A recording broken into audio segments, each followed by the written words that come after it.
Computers are wonderful tools. They make life both easier and more complicated, often at the same time. This is one of life's little ironies that I have come to terms with. On the one hand, computers make it easier for me to keep track of invoices, payroll, billing, customer contact information. A lot of things I need to do to keep my business running. Using computers helps me keep costs down because I don't need as many people in the office. On the other hand, when those computers break down or some important files get corrupted, it can make things a heck of a lot harder. In the 7 years I've been running my family's landscaping business, there have been a few computer crashes. Of course, I've learned to minimize them. I have both local and cloud backups of important data. In addition, I've made at least some provision for backing up critical infrastructure so that in the event of an outage, the impact on operations will be minimal. Oh wait, I got so caught up in the technology issues, I forgot to introduce myself. I'm Donald Summers, Don to my friends, Donnie to my wife and mother, and only to them. I am 35 years old. My height is 6'5", and my weight is 227 pounds, and I'm very proud to be low and fat among them. A life spent outdoors has made me, as my wife says, weathered. I also have a deep, semi-permanent tan. For the past 13 years, I have been married to the love of my life, Brittany Summers, formerly Carson. Brittany is a personal trainer at a local gym. She is also 35, and unlike me, she has a pale complexion. She is blonde-haired and blue-eyed, and has a faint scattering of freckles on the bridge of her nose. At 5 feet tall, Britt is very petite and athletic, as you'd expect from a trainer. With her pale skin, light dusting of freckles, and adorable smile, Brittany looks a lot like a little pixie. We have 2 children, 9-year-old daughter Danielle and 7-year-old son Brian. The business, Summers Landscaping, was founded by my father. When I was a kid, I worked with my dad, helping him in the office. My mother had such a horrible pregnancy with me that they decided not to have any more children. As a result, I was very close to both of them and spent as much time with them as I could. I never had any doubt that one day, when Dad was ready to hang it up, I would take his place. When I got older, Dad insisted that I work in the fields with the crews. He said it would do a much better job of teaching me how business really worked than working in an office. To my surprise, I found that I really enjoyed it. I had never been afraid of manual labor, and here I took to it like a duck to water. By the time I was a senior in high school, I was leading work crews during the summer. When I finally went into business 7 years ago, I expanded my client base and services. We now have 12 different work crews and offer a huge list of landscaping, ornamental gardening, and, in the winter, snow removal services. As the number of work crews has increased, I've started to get out on site less often, except at peak times. But I still go out because I enjoy it. Besides, it's nice for the crews to know that the boss is out there checking up on them. Increasingly, however, I find myself in a small office attached to a company warehouse and working with the mountains of paperwork that arise in any growing business. Late March and early April is when I spend the most time in the office. I'm doing taxes, checking personnel records, reviewing contracts, etc. For about 2 weeks, I don't leave the office at all during business hours.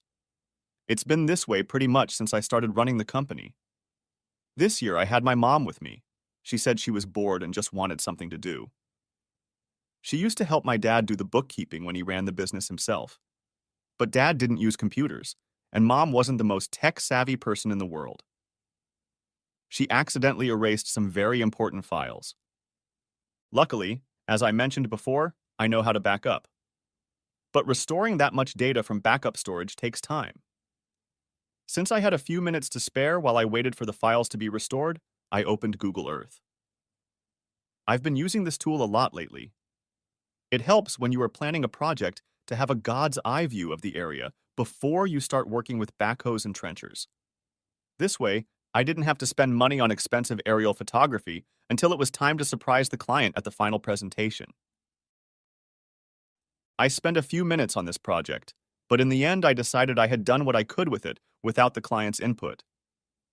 My backups were still not fully loaded, so I decided to take a look at my own house. I had been wanting to put in a pool for a long time, and now that the kids were a little older, I thought it might be time to consider the idea more seriously. And that's where it all went haywire. As I clicked on my mouse button and zoomed in on my house, I noticed something strange. There was a car in our driveway that was unfamiliar to me. I try to be as involved in my family as possible and know almost all of Britt's friends. However, I didn't pay much attention to it at first. The photo was apparently taken last winter. There was a light covering of snow on the house and lawn. A glance at the garage showed that the addition I had made to it was complete, which meant the photo couldn't be more than 4 months old. The garage expansion was my winter project. The car I didn't recognize was red, but that was all I could tell. I'm not very good with cars and wouldn't have been able to identify the make and model anyway. I looked at the progress bar on the file transfer and saw that it was barely moving. Oh well, at least I have something to occupy my time while waiting, I thought to myself. I switched back to GE and stared at the satellite image of my house for a few more minutes. The angle of the sun gave me no clues as to the time of day. I said, not realizing I had made a sound. Then I clicked on the tab with the street view. I knew even before this that it probably wouldn't help. It was very unlikely that the street shot was taken on the same day and at the same time as the one above. Nevertheless, I had time and I was curious. So I made that fateful mouse click. The view from the street was taken later. It was sunny and the dogwoods I had planted in the front yard were just starting to bloom. The car that had piqued my interest was nowhere to be seen. But my wife, Brittany, was. She was indeed visible. She was standing in the doorway of our house, hugging a strange man and kissing him soundly. My temper instantly flared up. My wife, was kissing and touching another man. I forced myself to calm down. Before I did anything else, I printed out several copies of the picture. I needed a hard copy. Then I scrutinized the man in the photograph. The camera angle didn't allow me to get a good look at his face. Nevertheless, he looked vaguely familiar. It was almost a physical effort to suppress my anger. He would make himself known, but first I had to find out what was going on. What was going on in that picture was definitely inappropriate, and whatever else happened, we would have a conversation about it. As much as I was hurting and uncomfortable, I had to find out what else was going on. But how? I've read many stories like yours where the husband sets up cameras all over the house. Or sometimes he installs simple voice recorders. Sometimes he hires a private investigator. These are all options, of course. I'm tech savvy enough to put up cameras. It's not quantum physics, after all. Installing recorders is easy too. Hiring a private investigator is just as easy, although the cost can be prohibitive. For that matter, in my line of work, I don't have set working hours. If I wanted to follow her or casually peek into her house, I could do so with minimal damage to my business. Besides, I needed to think about my end goal for a second. Wait a minute, I thought, shaking my head. Before I can come up with an end goal, I need to know what's really going on. Let's deal with this first, and then we can think about what to do about it. I roared, glancing at the picture again. No matter how hard I tried, I couldn't get my anger back into its cage. And then a thought occurred to me. It might not be a good one, but it could be a starting point. The man in the picture vaguely resembled Britt's ex-boyfriend from back in her college days. It took a few minutes, but I finally remembered the guy's name. Benjamin Clausen. Yes, it was him. He was a big football hero at State and led the school to its first regional championship in decades. Completely forgetting about the backup files, I opened my web browser and started searching. You know, I think the average person would be completely shocked, and maybe a little intimidated, by what can be found with a simple Google search. In just 30 minutes, I had photos, some biographical information, and job information that was in the public domain. I was amazed at how easy it was. After getting something like this, I briefly wondered how private investigators stay in business. But then, I dove into the heart of the matter. Apparently, Mr. Clausen made a name for himself in the real estate world after graduating from college. Sure, he tried playing in the NFL, but a knee injury prevented that. He first moved to Denver, California, and about 2 years ago he returned to our little hometown and opened his own office. From the information available in the public domain, he must be pretty good at moving property. Admittedly, he certainly had the looks to be a good salesman. Yeah, he had also managed to get married and have a child of his own. His child, it seemed to me, was also a good-looking little fellow. His wife was cute, but couldn't compare to Britt. At least not in my opinion. Her name was Angela Clausen, formerly Miller, and she was 37 years old. In the picture I found online, she had soft, curly, honey brown hair. Her eyes were a nice shade of green, and when she smiled, she had cute dimples. She was heavier than Brittany, but not fat. Hell, Britt was so petite, most women you met were heavier than her. Mrs. Clausen was an accountant and apparently worked in her husband's real estate office. This, I thought with disgust, is the perfect income. As a realtor, he would be in the office at all times, but would always know exactly where she was. This would make it easy to find time for extramarital affairs. And, as an added bonus, she had virtually no chance of catching him doing it. And then, an evil idea hit me. I glanced at my watch. 10:33 a.m. I looked up the number for Benny Boy's real estate office in the local phone book and called. Good morning. You've reached the Clausen Real Estate Agency, a local partner for all things real estate related. How may I direct your call? A pleasant, throaty female voice answered. Good morning. Please connect me to Mr. Ben Clausen, asked I. I'm sorry, replied the voice, but Mr. Clausen is currently away showing a property. I expect him back in about an hour or 90 minutes. Would you like to leave your contact information and I'll have him call you back? No, thank you, I said. I think I'd better call back later. Goodbye. I pressed the end key and slipped the phone back into my vest pocket. I had one last chance to think. I wasn't sure there was anything resembling an affair between this guy and my wife. However, the fact that Britt was doing something very inappropriate with another man had been established. The man in the Google Earth image looked a lot like Ben Clausen, and the fact that he was a former boyfriend was pretty convincing. I felt an overwhelming urge to act, to do something. It may not have been the best idea of my life, but I decided to go on the offensive. I grabbed a copy of the printout I had made of the GE photo and headed to my truck, closing the office behind me. I jumped in the truck and started the engine, but when I turned around to check out the back before pulling out of the driveway, I saw a toy car sitting on the cab bench. My son must have dropped it the last time he rode in the truck. Despite my anger, I paused. Whatever was happening, whatever was going to happen, the choices I would make would affect more than just me and Britt. I also had to think about the two precious, innocent little lives that I, as a loving father, was obligated to protect no matter what. For a few agonizing moments, anger fought with reason before I finally released the brakes and drove into the street. I drove to the address listed on Benny Boy's website where his office was located. It turned out to be on the 5th floor of a new office building that had just opened as part of a downtown revitalization project.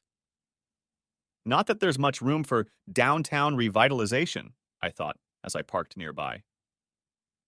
I waved to the foreman of one of my work crews as I headed toward the main entrance.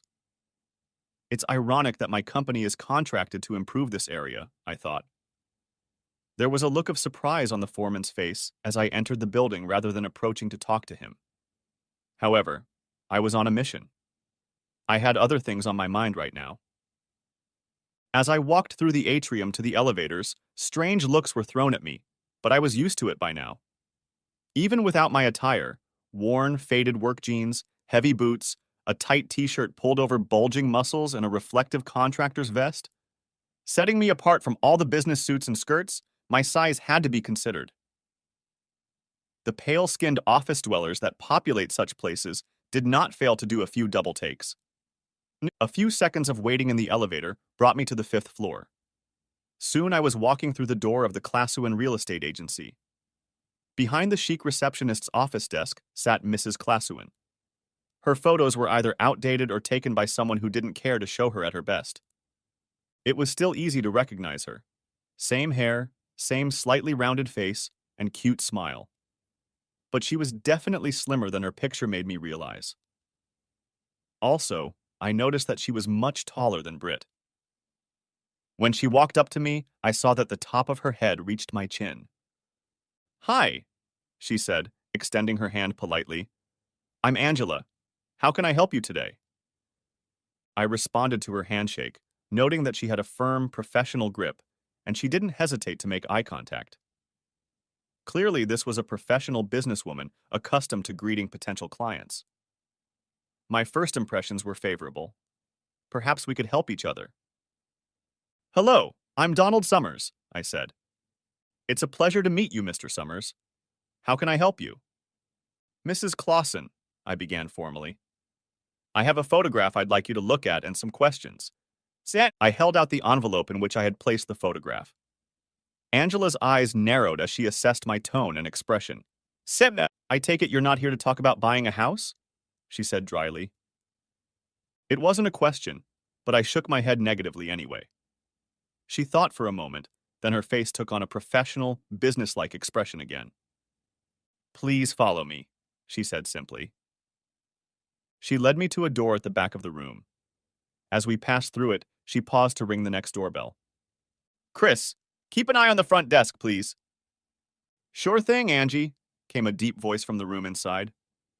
Without another word, she led me into the break room and closed the door. She made herself comfortable at the table and gestured for me to join her. The look on her face said she was waiting for me to get to the point. I opened the envelope, pulled out a photograph, and held it out to her. "The woman in this picture is my wife, Brittany," I said. "I know that when we were in college, she dated Ben Clausen for a while. I want your opinion. Do you think this man is your husband?" Angela took the picture from me like a dirty diaper, reluctantly, but with a feeling like she'd done something she just had to do. She stared at it for a few minutes, her expression changing from curiosity to a kind of morbid sadness, and then finally to anger. At the end of 5 or 6 minutes, she handed it back to me. "Yes," she said. "I am sure it is. When was it done?" "I don't know exactly when," I said. "I found it on Google Earth in Street View. They're standing by the front door of my house, but they can't be more than 3 months old." "How do you know that?" she asked. I pointed to Britt's ear. "I gave her those earrings for Christmas," I answered simply. Her eyes met mine, and I noticed a hint of sympathy in them. Then she turned away and stared out the window for a few minutes. Finally, she turned to face me again. "I'm sure it's my husband in the picture," she said, breathing heavily. "I recognize the clothes and his face, and the fact that they were dating is highly suspicious. Have you spoken to your wife about it?" "No, I only found it this morning," I said. "Besides, with her schedule, she should be at work right now." "But is she at work?" I stared at her for a minute, then sighed. I calmly pulled out my phone and dialed Brittany's number. I didn't expect her to answer during work hours, and she didn't. I then called the gym. I recognized the voice of the person who answered me. It was Mandy Thomas. She worked there as a trainer and was a friend of ours. "Hi, Dawn," she said cheerfully, recognizing my voice. "How are you?" "Hi, Mandy. Listen, I really need to talk to Britt. Put her on the phone, please." There was silence on the phone for a minute. Mandy was so quiet that I could hear the fast music coming from the gym and the clinking and clanking of the weight machines. "Mandy, are you still here?" Yeah, Dawn." His voice was interrupted. "What?" I asked, tired of the evasiveness. "Dawn, she left a little while ago. She said she was meeting you for lunch." "True," I said coldly. "And how long ago did she leave?" "Well, maybe about 10 minutes ago," Mandy replied nervously. She obviously realized something was wrong. "Did she happen to say where she was meeting me?" Uh, yeah, she said she was going to Logan's," Mandy replied nervously. "Thanks, Mandy," I said, and hung up. "So what did she say?" asked Angela. "Hold on a second," I said. I opened the Find My Phone app. Britt and I had it because Britt kept losing hers. I kept suggesting she buy one of those phone cases that attach to your waistband or pants belt, but she waved it off.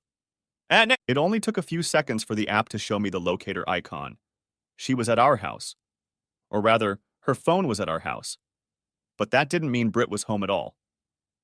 However, when she left the house this morning, she had her phone in her hand, so I know she didn't leave without it. I put the phone away, looked at Angela and told her what I had been told and what I had just discovered. I watched her expression harden with anger. Before I knew it, she was up from her seat and heading out of the back of the office toward the exit. I struggled to keep up with her. "Chris," she said, "I'm going to lunch. If Mr. Clausen gets back here before I do, call me immediately. Is that clear?" "Yes, ma'am," replied the astonished worker. Angela looked at me as we entered the elevator, her eyes blazing with anger. "With a mood like mine, I think you'd better go," she said, furiously pressing the first floor button. "You'd better have a damn good explanation for that picture. I already let him off the hook once." "He's cheated on you before?" I asked, flabbergasted. And then I realized that wasn't something you should ask someone you just met. "I'm sorry. It wasn't—" "Don't worry about it," she said with a half smile. "And the answer is yes. He's done it before, back in Colorado. In fact, that's partly why we moved here to Indiana, to get a fresh start. I forgave the bastard because of little Robbie." Her eyes softened and lost their sharpness at the mention of her son. Then they went soft again. "But Robbie's not so little anymore, and I'm in no mood to forgive this morning." Next chapter.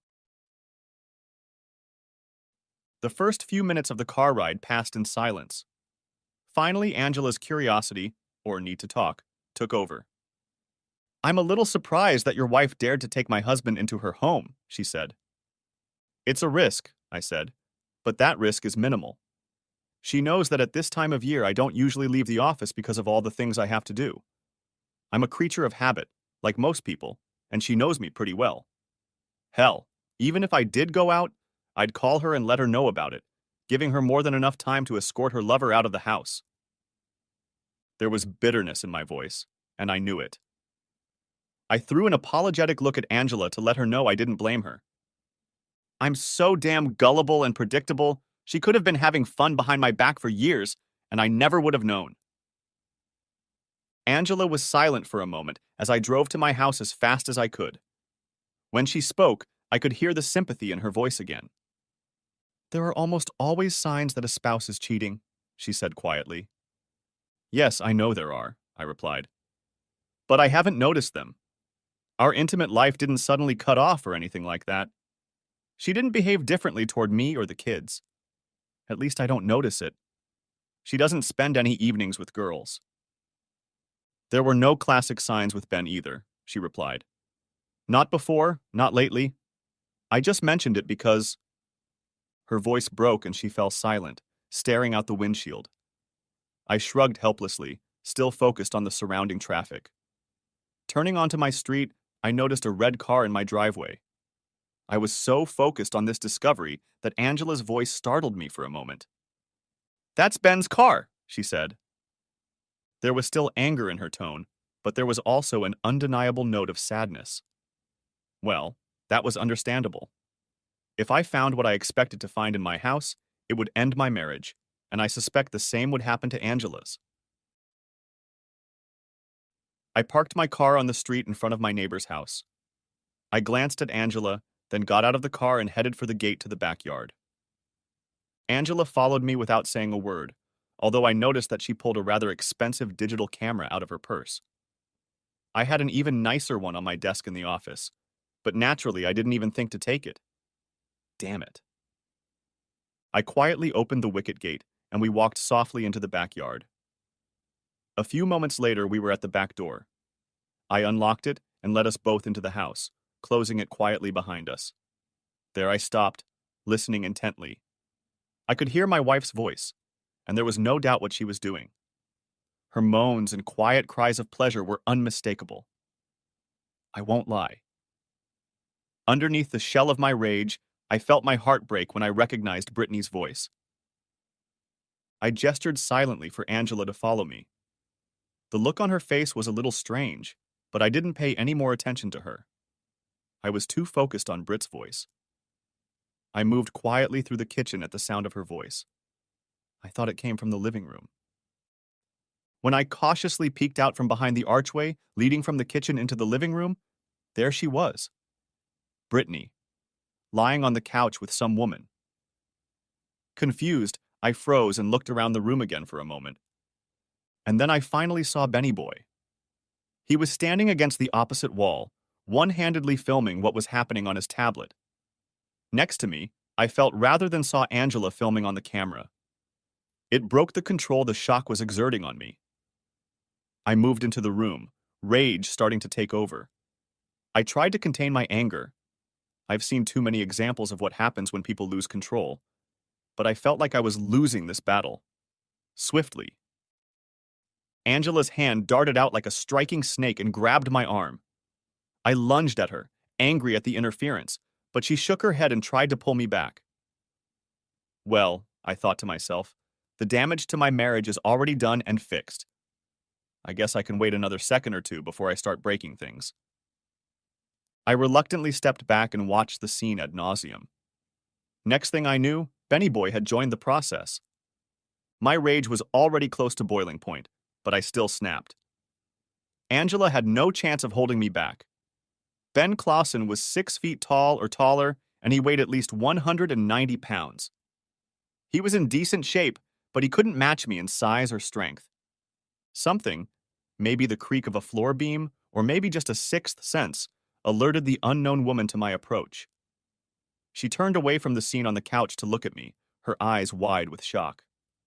She didn't make a sound, but by then, it wouldn't have mattered. I was too close for anyone to run away or try to struggle. Reaching out, I grabbed him and pulled him back from the couch, dropping him to the floor. "Shut up, all of you!" I roared, punching Benny Boy. "Don't even think about leaving, you goddamn whore! If you get off before I let you leave, I'll rip you in half for touching my wife." I looked at the other woman and realized I actually knew who she was. Her name was Jamie Keller, and she lived with her parents in the last house on our block. She was 19 years old and was going to study to be a nurse or something in the health field, I thought. Brittany and I paid her to babysit for us on those rare evenings when my or her parents couldn't make it. "Jamie?"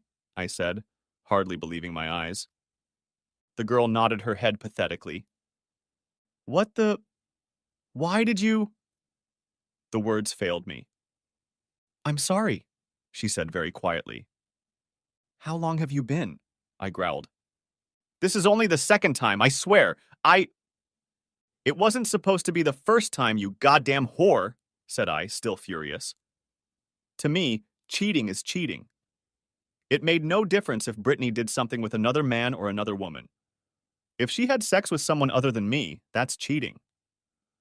I reached down and picked up the clipboard that had fallen out of Ben's hands when I interrupted his interlude with Brittany and Jamie.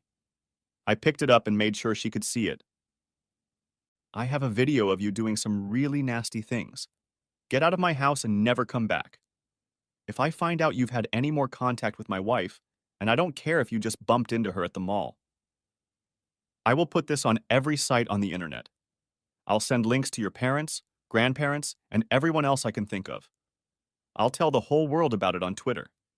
I will do everything I can to ruin your reputation so badly that you won't be able to get a job pumping toilets. Do you understand me?"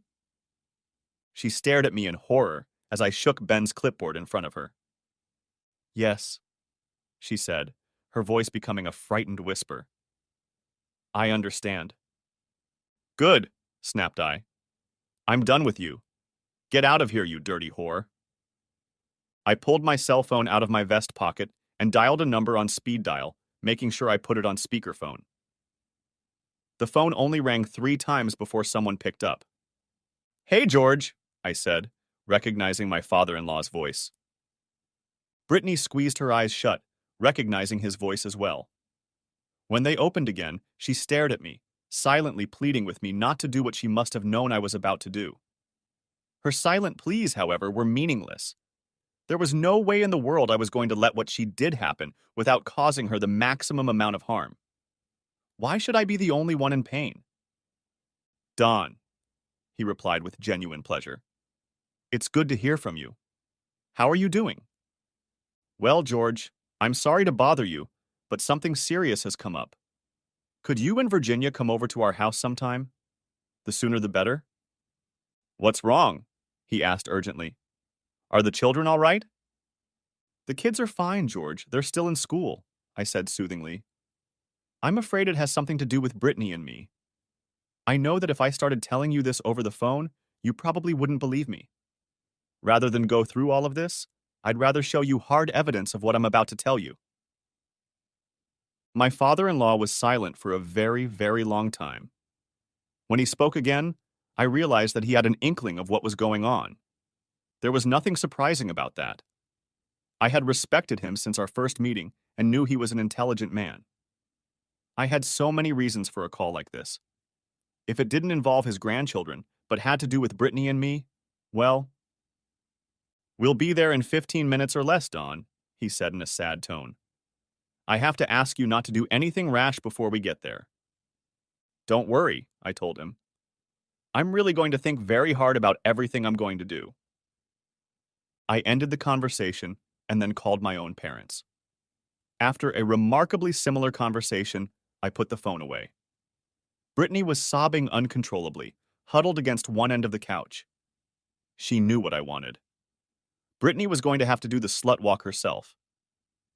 Angela, however, was not eager to cooperate with my theatrics. He needs a hospital, Dawn, she said calmly but firmly. I know you want to completely destroy your wife. I don't blame you one bit, but there are limits to which I'm willing to go. All right, I said. But how about this? Instead of taking him to the ER, how about you call an ambulance? She looked at me, sizing me up coldly. I saw the moment in her eyes when she realized why I had made that suggestion. The ambulance will be here in about 10 to 15 minutes. When they arrive, they will spend a few minutes assessing the patient's condition and then send them to the hospital. In other words, by offering to call an ambulance, I was trying to get her to delay her departure without denying her request to help this asshole with the treatment of his little broken tooth. Her look told me she admired my creativity, but not my spitefulness. Nevertheless, she sighed and nodded her head in agreement. Ignore the flashing lights, Dawn, she said. A few more minutes and nothing will change anyway. But once your revenge fantasy plays out, I'll have to take him to the ER. Do you understand me? I understand you, I replied. The tablet and camera will stay with you until you've collected all the data you need from them. After that, return the camera. I'll need it for the divorce. I don't care at all what you do with his tablet. Thank you, Angela, I said. She nodded and pulled out her cell phone and called the real estate office and said she had an emergency and to close for the day. Mr. Clausen was on his way to the ER. As I listened, I couldn't help but wonder why she was still here with this piece of shit loser. He'd already betrayed her once. She'd already said she was going to divorce him. Why stay? Hell, if I were her, I'd throw him out faster than a live grenade. My parents were the first to arrive. They lived closer, so it wasn't surprising. I opened the door and let them in. Mom was the first to see Brittany and Benny Boy and froze in place. Dad saw them a few seconds after her and stared at them in shock and confusion as well. Donnie, honey, what's going on? Mom demanded. Dad didn't say anything out loud, but the look in his eyes spoke volumes. His face went from a sobbing Brittany to an angry Angela, to an injured Benjamin, and finally to me. I could tell by the look on his face that he didn't need an explanation. He put his hand on my shoulder and gave it a comforting squeeze, even as my mom, blushing at seeing her sister-in-law naked in front of her and two strangers, hissed. Donnie! She demanded again. What's going on here? I carefully explained everything to her, leaving nothing out, and offered to show her the video taken from two different perspectives. She quickly declined the offer, and her face took on an even richer shade of red. She grabbed an Afghan off the back of the couch and was about to hand it to Brittany, but I stopped her. No, Mom.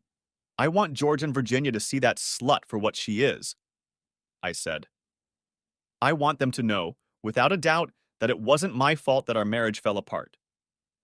Oh no, Donnie, please don't say that, cried Brittany. Shut up, slut, replied I. What did you think was going to happen? I walked in and saw you entertaining yourself, and you didn't think I'd want a divorce? You must be one of the dumbest people I've ever met. My in-laws, George and Virginia Carson, showed up just a few minutes later. They walked quickly to the front door where my father met them and let them inside. My mother-in-law, Virginia, greeted my parents with mild surprise, but my father-in-law, George, didn't seem the least bit surprised to see them. I wondered if he had talked to Virginia much about what he thought was going on. "Oh my God, Brittany! What are you doing?" She screamed when she saw her daughter. She headed toward her daughter, but stopped, nearly tripping over Ben. "Who's that?" she asked. "What the hell is going on here?" "So, slut, is it me who should tell her or you?" I asked my soon-to-be ex-wife. When she didn't make a sound, other than a pathetic whimper of misery, I proceeded to tell everyone how my morning had gone. I started with my file recovery problems and my little discovery with the God's eye view, and then told them about the results of my internet search and subsequent meeting with Angela. I then informed them of what I had discovered when I entered the house. All this time, both my parents and hers remained silent. Naturally, it was short-lived. "Donald," Virginia began, "this just has to be some terrible mistake. There's no way in hell Brittany would do anything like this." "I have videotape on 2 different devices that seems to disprove that, Virginia," I said calmly. "Would you like to see it?" I pulled the SD card out of the slot on Angela's camera and went to the TV. I intended to show it to them. I didn't respect Britt anymore, so I didn't care to spare her embarrassment. I didn't want anyone calling me a liar, no matter how politely they phrased it. "No, son, please don't," Mom's voice rang out. Her tone was full of sympathy and compassion, but there was also steel in it. "It won't solve anything, honey. It will only hurt people," she said. "I won't let anyone challenge the truth," I said firmly. "If anyone has any doubt that I'm telling the truth, I want to settle it here and now." "Don," George said, raising his hand in a calming gesture. "What are you going to do now? I think that's the most important question of all." I looked at him, and the expression on my face must have conveyed at least part of my feelings. What did this man think I was going to do? "I'm sorry, George, but divorce is the only way out," I said. "I don't want to live with a man like that, and I don't want him around me every day." Out of the corner of my eye, I saw Angela helping Ben up.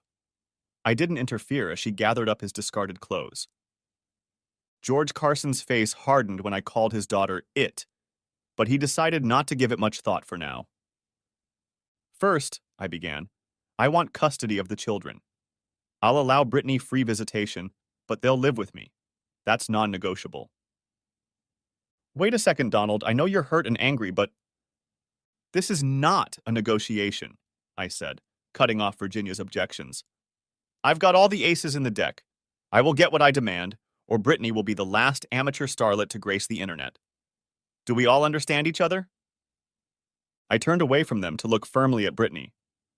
"More importantly, do you understand, slut?" I told her. She stared at me, her own anger finally rising to push aside the humiliation and shame. "Don't you dare call me a slut again!" she shouted. "I'm not—" "You are a slut!" I shouted back. "You're just worthless gutter trash, and I'll be damned if I'm going to stand by and let you raise our daughter just like you." Well, as you can imagine, things escalated to a screaming match at that point. I didn't want to give in an inch, and they hadn't even heard the rest of my demands yet. And neither did Brittany and her mother-in-law. We spent 2 whole hours yelling at each other, but then I realized it was almost time for the school bus to arrive. I looked hatefully into the eyes of the woman I loved more than anything in the world. "It's already time for the kids to go home," hissed I angrily. "Go wash your filthy cunt and get dressed before they get here. Then we can tell them why Mommy doesn't live here anymore." "No way." She waved it off. "I'll tell them why their daddy doesn't live here anymore." "Oh?" said I cautiously. "Okay, slut, work on your tail. I'll be in the den. Let me know if you change your mind, but I wouldn't linger if I were you." While Brittany and both of our parents looked on, I carried them into the den where they all knew our home computer was kept. I wasn't kidding, and I think they finally realized it. Either I'd get what I wanted, or that bitch would find videotapes of her adventures to distribute. Brittany rushed toward me. No! She screamed. Wait, goddammit! You know the courts won't give you custody. The courts these days are such that I could commit cold-blooded murder on the courthouse steps and still get custody. Not if you tell the judge you don't want it, I replied. She stared at me. I answered her in the same way, not trying to hide my rage and resentment from her. In fact, I wanted her to know how much I was hurt. But apparently she didn't want to back down. So I shrugged and turned away again. Damn it, Dawn, you can't do this!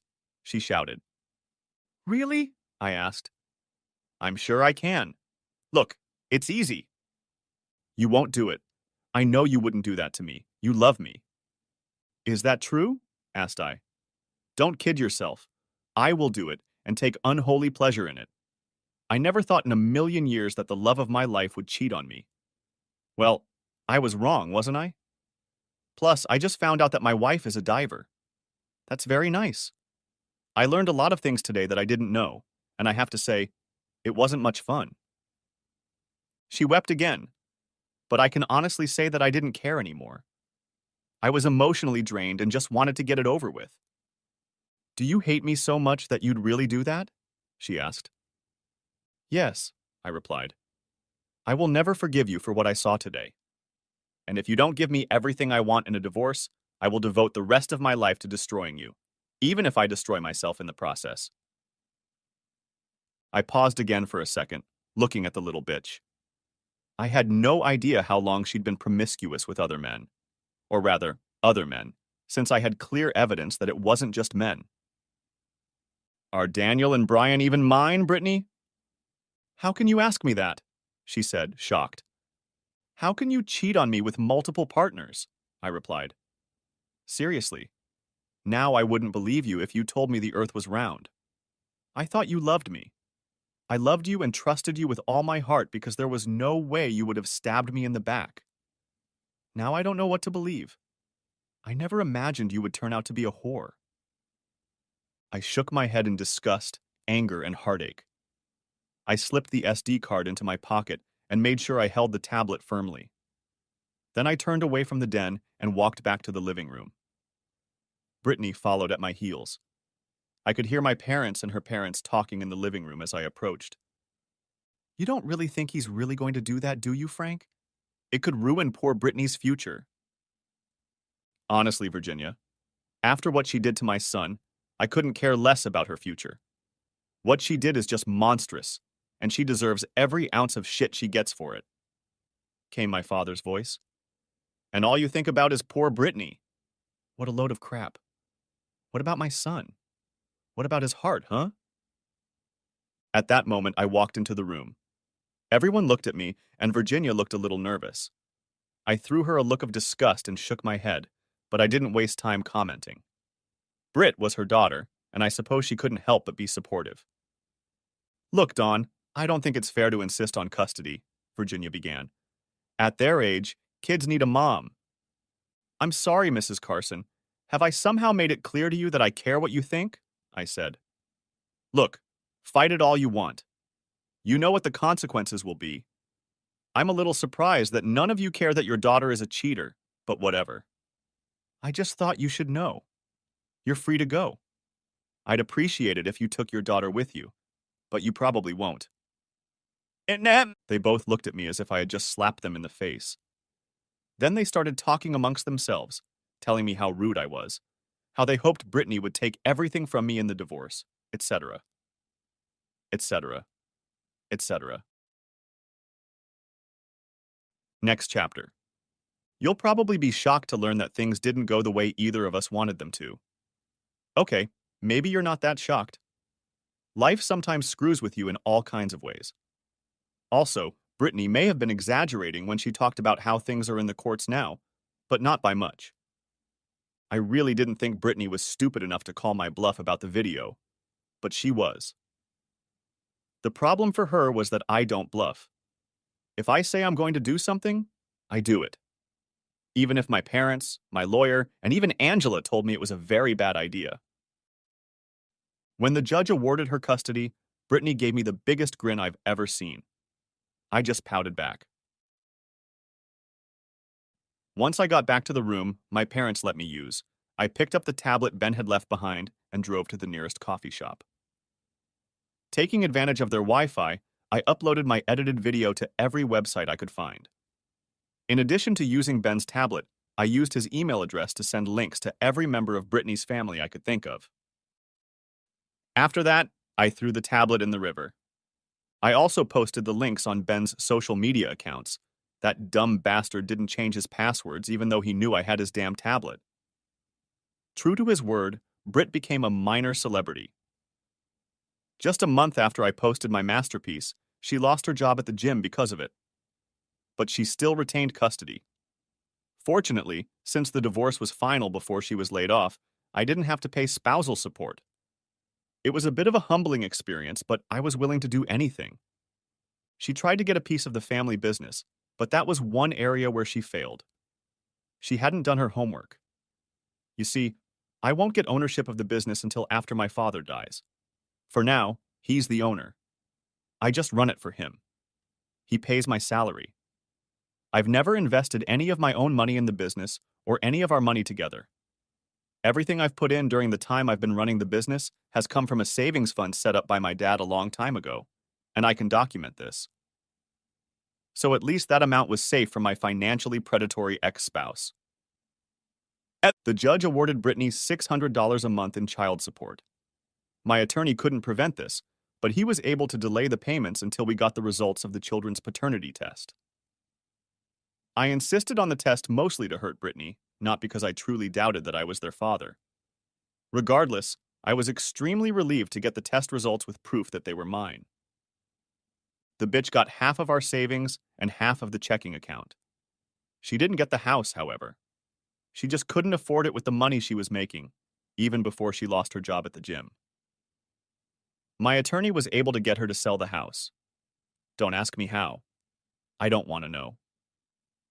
We split the money from the sale and she bought another, smaller house in the same school district. I felt a little sorry for the kids. I know they loved their home, but I just couldn't stand the thought of my ex-wife profiting so much from her betrayal. I also bought a small 3-bedroom house in the same school district. I had to put truly draconian limits on my spending to afford it given the child support payments I had to make, but I managed. My father wanted me to increase my paycheck, but I told him no. If I had, the courts would have just increased the amount of child support I had to pay, so it wouldn't have helped me. Danielle and Brian at least liked my new house, but they hated the fact that their mother and I were no longer together. I tried my best to keep their little minds occupied with other things. We often went to the park, biking on the trails or hiking. Sometimes, if I had a little extra money, we would go swimming at the aquatic center. We had a lot of fun together. As for my personal life, I was single. Brittany was a wonderful lover, and we enjoyed a rich life. Once the divorce was finalized, I started dating again. I had done nothing wrong and saw no reason why I should have to do without someone special in my life. I had no problem getting female attention, so making dates wasn't difficult. But I wanted something more. I wanted a relationship again. The kids would talk about their mom from time to time. I knew why they did it, and it didn't make me angry. They still didn't know why we had broken up, and I hoped that would continue to be the case. The stories about Mom were a transparent ploy to keep me interested. They weren't used to two separate families, and they didn't like it. I didn't blame them, but I asked them several times to stop. I no longer loved or even cared for their mother, and nothing they said could get us back together. About 6 months after the divorce, I ran into Mandy Thomas, one of the personal trainers at the gym where Brittany worked. Well, used to work there. I was at the grocery store, stocking up on groceries. Last week was my week with the kids, and they had pretty much emptied the cupboards, as usual. "Hello, stranger," came her bright, cheerful voice. "Oh, hi, Mandy," I said. "How are you doing?" "Not bad at all, thank you. But more importantly, how are you?" I shrugged and smiled. "I'm doing fine, I think. I work and come home, work and come home. Mostly, I'm looking forward to spending the week with the kids. They're looking forward to Christmas, even though it's not even Halloween yet. She laughed along with me, and I couldn't help but admire her trim figure, bright green eyes, and shiny blonde hair. It surprised me a little that she checked me out as much as I did her. Last I heard Mandy was dating someone, but she was probably single now. Her next words proved that she was pondering about the same thing. So are you seeing anyone right now, Dawn? Nothing serious, I replied, shrugging again. Honestly, I just haven't really bonded with anyone, you know? And I know, she said, leaning forward and gently touching my arm. Mandy was taller than Britt by at least 7 inches. The top of her head reached about as far as her nose. That meant she didn't have to step back to look me in the eye. I liked that. In fact, I thought privately I might like her in general. She was attractive, smart, funny, and probably very attractive in bed. Her quiet laughter tore me away from my musings. Do you like what you see, Dawn? She asked, her eyes sparkling. Yes, I answered quietly, deciding to go for it. I really like what I see, Mandy, and I'd like to know if you have plans for dinner tonight. I don't really have any plans tonight, she replied, stepping closer to me. Then maybe you could come over to my place and I'll cook for you, I suggested, gently wrapping my arms around her slender waist and gently pulling her to me. And then maybe we can talk about dessert. Next chapter. My relationship with Mandy helped me regain a confidence I didn't realize I had. She was a resourceful and responsive lover. In addition, she was even smarter than I had initially thought. She was funny and good with children. She was also a great listener and friend. We agreed to an exclusive relationship after the third date, and I never regretted it for a second. There was just something about this woman that I found irresistible. With her, I got the companionship I had been missing for so long. I guess you could say she made me feel complete. If that doesn't sound too cliché. Regardless of which terminology sounds better, I was happy, truly happy. For the first time since my divorce. Mandy and I had been together for a few months when I got an unexpected phone call from my former in-laws. Hi, I said. Hi, Donald. This is George Carson. Yes, George, what did you want? I asked without much enthusiasm. I had once liked George a lot, but during my divorce it had all come to an end. Admittedly, making Brittany a star in the adult movie world didn't help. But things happen when you're dealing with a man who thinks he has nothing to lose. I wanted to let you know that we have the kids now, he said. Brittany is in the hospital, and Virginia and I would like to stay with her. Would you mind coming to get them? Of course not. When would be a convenient time? I asked. George was silent for a while. He probably expected me to ask why my ex was in the hospital. That was stupid of him. Why the hell should I care? You can anytime, he finally said. But if you don't mind, I was hoping you could deliver them by 6 p.m. No problem, I said. I'm not doing anything right now, so I'll be right over. You don't care at all that Brittany is hospitalized? He asked before I could finish talking. No, not really, I replied. Not unless it's something contagious that could hurt the kids. But it's not, is it? No, George said heavily. She's not in a hospital like that. She's at the Catherine Center. Ah, I thought to myself. The Catherine Center was a mental hospital, though in today's PC climate, they would never call it that. They called it a mental health and stress clinic. Okay, whatever. Well then, as long as it doesn't affect the kids, I don't care, I said nonchalantly, and ended the conversation. I finished my business, locked up my office, and hurried to the Carson house. The drive was about 20 minutes, and as I drove, I thought about Brittany. It didn't happen very often, except in nightmares when I saw her in that damn tea. But now I wondered again why that little slut had ruined our marriage and torn our family apart. After the divorce, I had pondered this myself many times, but never bothered to ask her about it. I didn't trust or respect my ex, and didn't think she would tell me the truth.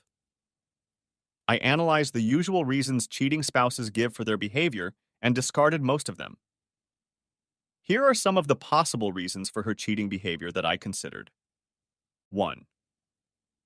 Wealth. No, I don't see it. Ben was certainly wealthy, but so were we. We had very decent savings. We had a nice house in a great neighborhood. We didn't worry about paying monthly bills or making repairs. We weren't rich, but we weren't poor either. 2. Spouse cheating. No. Since we agreed to date each other exclusively, I have never once touched another person. So why? I don't know, and it didn't matter anymore. As soon as I saw her having fun with someone other than me, our marriage was over. Infidelity is unforgivable to me. If you don't have the strength to be faithful, don't do it. Yes, friends, it really is that simple and easy. These days, society is sympathetic to people who don't get married, so there's no reason to get married and then cheat. If I had forgiven her and stayed with her, I would have lost all my self-respect. Arriving at my former in-laws' house finally dispelled the oppressive flow of my thoughts. Their front door swung open as I pulled up the gravel driveway to the house. Danielle and Brian were already waiting for me when I got out of the car and headed for the door. I knew right away that they weren't doing well. Brian was standing very close to his big sister. Danielle, in turn, had one arm wrapped protectively around him. The kids got along fine with each other, but this behavior was certainly not typical. Behind them stood George, placing a hand on each of their shoulders. He looked at me with a bitter, angry look as I climbed the short stairs. When I reached the porch, he leaned toward the children. "Children," he said softly, "I only need to talk to your daddy for a minute. Please go through the house and make sure all your things are ready. One of us will come get you when it's time to leave." "Okay, Dad," Daniel said for both of them. And they turned and went into the house, leaving me on the porch with their grandfather. He gave me a hateful look, the likes of which I had never seen from him before. I just stared back neutrally, waiting for him to spill everything that had come to a boil. "What the hell is wrong with you, Don?" he said finally. "Barring a mild case of nearsightedness, I'd say there's nothing wrong with me. But thanks for asking anyway." "Stop being a smartass. You know what I mean," he snapped angrily. "Your wife is in a mental hospital, and you don't give a damn." "First of all, she's not my wife," I snapped back. "She shit on our marriage of her own free will, and she did it knowing full well the consequences. And secondly, you're right. I don't care. I see no reason why I should, and I don't understand why you're so angry about it. I'm not the one who cheated on her. She cheated on me, you asshole." "It's your fault she ended up in the hospital," he returned. "You put that video on the internet. You ruined her reputation so badly that she's now struggling to find a job where she'll get paid what she's worth. I told you bloodthirsty idiots I'd do it if I didn't get what I wanted. She was warned beforehand, but she decided to fight me anyway. She's reaping the consequences. And by the way, if she's not making as much money as she's worth, she should talk to her pimp about it," I said coldly. "Or is she freelancing?" "You son of a bitch!" he shouted, grabbing for my reflector vest. I grabbed the older man's wrist and easily freed his hand from my clothing. I did my best to be gentle. I had no desire to hurt him, but no one would hurt me, and that was that. "Think carefully before you try to use physical force on me, George," I said softly and calmly. "I know you love Brittany, but the truth is that everything that has happened to her lately is her own fault. You can accuse me of anything, but even you have to realize the truth. Besides, if it were you, wouldn't you have done the same thing I did?" I squeezed his wrist tightly until he finally relaxed his hand. I let go of him and gingerly stepped back. He looked more defeated than anything else, but I wanted to make sure he didn't try to take a swing at me. "I don't know, maybe I'd try," he said. I guess it's easier for me to be mad at you than to admit that my daughter—" He paused and shook his head in vehement denial. After taking a few moments to gather his thoughts, he looked at me again and took a deep breath. "Maybe you can at least let me tell you what's going on," he said. "Okay, go ahead," I said in annoyance. If George noticed my tone, he chose not to mention it. "Brittany tried to kill herself," he stated emphatically. Do the kids know what she did? I asked. Yes, he replied, closing his eyes in pain. Danielle was the one who found her mother unconscious on the bed and called 911. Brittany had apparently intentionally taken an entire bottle of sleeping pills. When she didn't come out of her room when the kids got home, Danielle went in to check on her. He sighed heavily and wiped his eyes with his hands. His shoulders slumped slightly, and I felt a slight note of sadness for him. After all, it wasn't his fault what his daughter had done to me. For my children, on the other hand, I felt just awful. I can't imagine how Danielle felt when she found her mother in such a state. And at the same time, I was proud of my girl for not losing her head in a crisis and doing the right thing. I specifically made a note to myself to tell her that. How are they coping with what happened? I asked George. Danielle and Brian are both terribly upset, but I think it was worse for Brian, said George. Daniel hasn't left his side all evening. I nodded my head slowly. Okay, thanks for telling me. I'll keep a close eye on the two of them, I said. Over the next few days, that's exactly what I did. I talked to both of them about what had happened to their mother. I also praised Danielle for her quick thinking and calmness in the midst of the crisis, making her young face glow with happiness. After several weeks of treatment, Brittany was discharged. She was declared recovered, but I didn't buy it.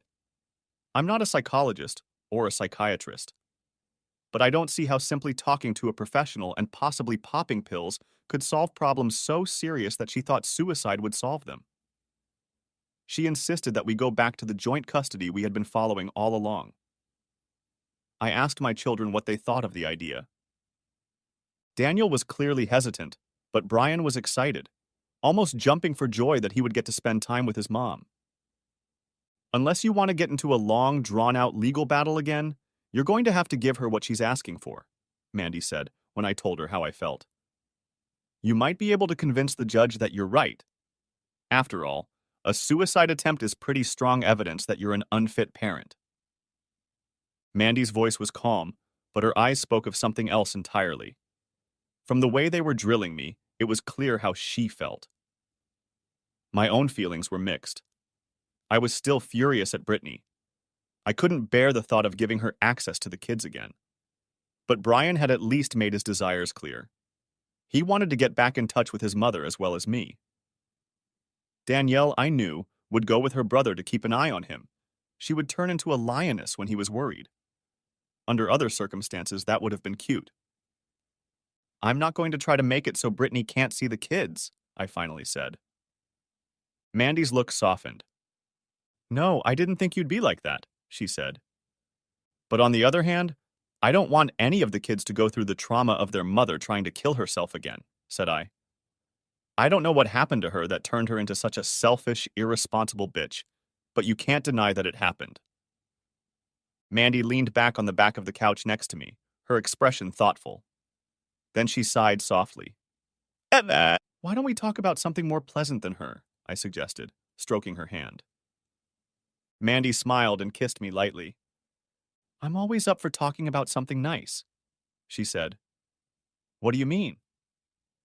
Here it was, the moment of truth. Over the past few months, I had only grown closer to Mandy. She was everything I wanted to see in a woman. She spent almost every night at home with me, sharing my life, even during the weeks when I was with the kids. Finally, I decided it was time to pop the question. It was only the second time in my life, and I was nervous as hell as I pulled the ring box out of my pocket. I thought we could talk about our future, I said. Mandy, I love you, and so do the kids. I love being with you, and I hate being separated from you. Mandy. I opened the ring box and held it out to her. Will you marry me? Her eyes got huge as she stared at the ring box. I told my children my intentions, and they not only approved, but they helped me pick out the ring. Mandy raised her eyes from the ring box and looked at me, and her gaze was sad. There was no way I was expecting that. She reached over and carefully closed the lid of the box. Dawn, this is a very beautiful ring, and I'm touched. I like you very much, But marriage? Really? Mandy shook her head gently. Dawn, honey, you're a wonderful lover. And from what I've seen, you're a great father to your children.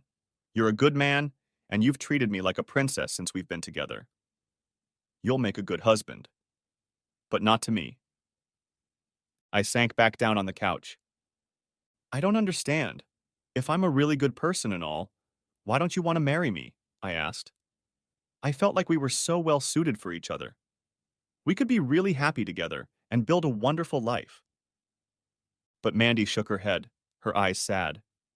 She gently reached out and stroked my face, brushing away a tear I didn't even realize I had. Dawn, honey, it's not just because of you, Mandy said softly. It's partly because of me. I'm not sure I even want to get married, but if I ever do, it won't be to a man who already has kids and an ex he has to deal with all the time. We had a lot of fun together, Dawn, and I don't regret a second of the time we spent together. But she paused, casting a brief glance at the floor, then looked me in the eye again. Dawn, for me, it was all just fun. It wasn't because I wanted to get married. I'm not sure, but I think the crushed remnants of my heart hit my diaphragm. It must have made my breath catch in my throat. But I didn't make a sound. She'd already started nibbling at my senses, and I might as well let her finish the job. Now, looking back, I can see why you thought exclusivity meant more than just having a good time. I'm sorry about that. I really didn't mean to mislead you. In fact, it never occurred to me that you might want to remarry, given what happened to you, she said. I see, I said quietly. I jerked my hand away and stared at the ring box that still rested in the palm of my hand. I sighed, shrugged, and tossed the box carelessly over my shoulder, not caring where it would fall. Thanks for being honest with me, Mandy, I said. I'm sorry I bothered you with my problems. Please forget what I said about, you know. I already knew that trying to apologize was pointless. Mandy was already packing her coat and purse. Knowing what was about to happen, I got to my feet and met her at the door. I opened it and watched her cross the threshold.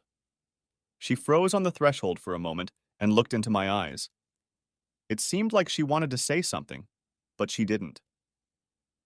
We stared at each other for a moment before I leaned in to kiss her goodbye one last time.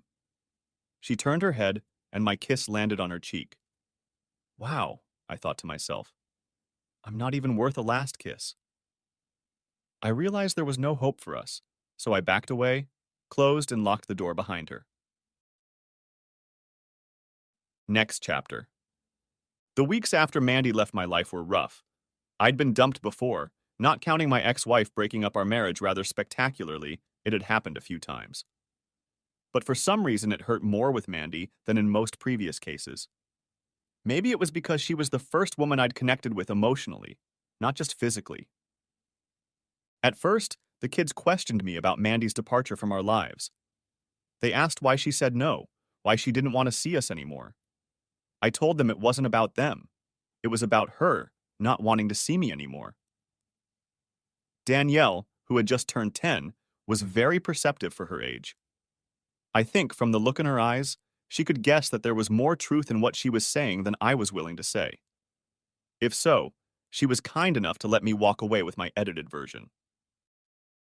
As the weeks went by, my son Brian made sure to mention Mom almost every day when it was my turn to receive him and his sister. Of my two children, Brian missed our former family life the most. It didn't surprise me that he tried, childishly, to get Mom and Dad back. I guess to some extent that was to be expected. All I could do was move on with my life. Yes, there were dates, and yes, some of them had happy endings. After the experience, I made sure that everyone I dated was on the same page as me. No more misunderstandings. Anyway, it turned out not to be a big deal. None of the women I dated wanted anything permanent with a man in my circumstances. Of course, there were exceptions. I dated a few single moms who might have been interested in something more, until I got to the part about the crazy, suicidal ex. Then they usually found an excuse not to date me. Some of them didn't want to put their kid through that kind of drama. Others didn't want it for themselves either. I guess I didn't blame them, but life was lonely. I still talked to Angela from time to time. She had divorced good old Ben, but she wouldn't clean it out, so to speak. She didn't want to keep the huge house she shared with Ben. There were too many memories in it, she said. Besides, she wanted a house that was a home, not a status symbol. So she and Ben sold the house, split the equity, and each of them bought another home, about the same way it happened to me. And she didn't want to sell her share of Ben's real estate business, so she didn't pursue the maximum alimony she could get. She also didn't quit her office job, although she did her best to minimize contact with her ex. Admittedly, she was a stronger person than I was. No way in hell would I have volunteered to spend so much time with Brittany. Nevertheless, she commanded my respect. Angela didn't attack me for posting the video. That would have been a bit hypocritical of her. She predicted that I wouldn't get custody of the kids unless Britt allowed me to. And of course, we all knew that Britt would never go for it. Thus, the release of the video was inevitable. Nevertheless, I was perceptive enough to realize how angry she was that I had done it. She assumed I was using the video as evidence in divorce proceedings and was horrified when I told her what I was actually going to do with it. I think part of her soul doubted that I would follow through. In case anyone is wondering, no, Angela and I never got back together. We're just too different to be happy together, and we're both mature enough to realize it. But we are friends, and she was always there for me when I needed someone to consult with. Her son, Robert, who still let people call him Robbie when his friends weren't around to hear it, is a frequent visitor to my house, as he and Brian are in the same grade, at the same school, and get along well. It was during one of her visits to my house that Angela found the ring box. After Mandy left, I didn't go looking for it. It was nothing to me anymore. It wasn't worth looking for. I know I could have sold it and gotten some money for it. I just could never bring myself to do it. Angela found the thing under the edge of an old Hoosier cabinet in the living room and pulled it toward me with a questioning look. I looked at the slightly dusty box sitting on the coffee table and sighed. Angela's raised eyebrow indicated that she didn't want to drop the subject until I explained, so I mentally shrugged. I told her about asking Mandy to marry me and what the results had been. Angela listened without comment. When the pathetic story was told in full, she shook her head sadly. "I'm sorry to hear that, Dawn," she said. "Thank you," I said. "But you don't have to be sorry for my blunders. I'm just not a good judge of character when it comes to relationships.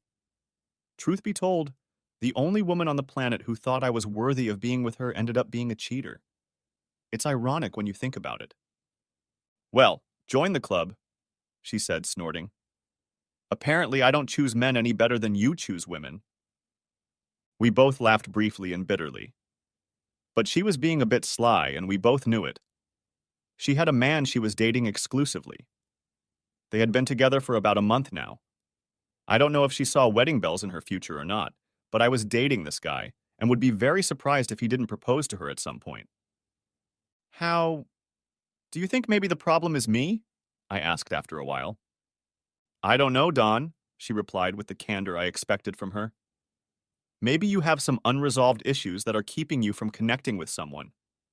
I know that the fact that you never found out why your ex cheated is keeping you down.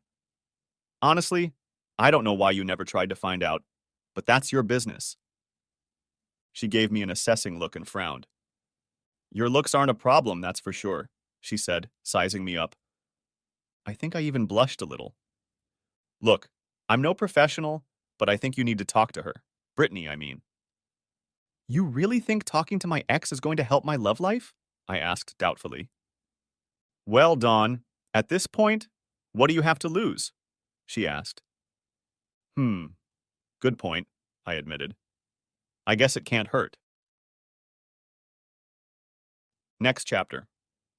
That Sunday when I dropped the kids off at Brittany's house, I walked out with them instead of dropping them off. My son and daughter looked at me in amazement. I had never gotten out of the car at their mother's house before. Brian looked worried and Danielle looked concerned. "I need to talk to your mom," I told them both firmly. "I'm not here to see her again, and I'm not going to cause any problems. Understood, kids?" They both nodded silently, and I walked over to the door and knocked firmly. I knocked twice more before Brittany finally answered. It took my breath away. She was as beautiful as ever, even in her uniform from the diner where she worked as the day shift manager.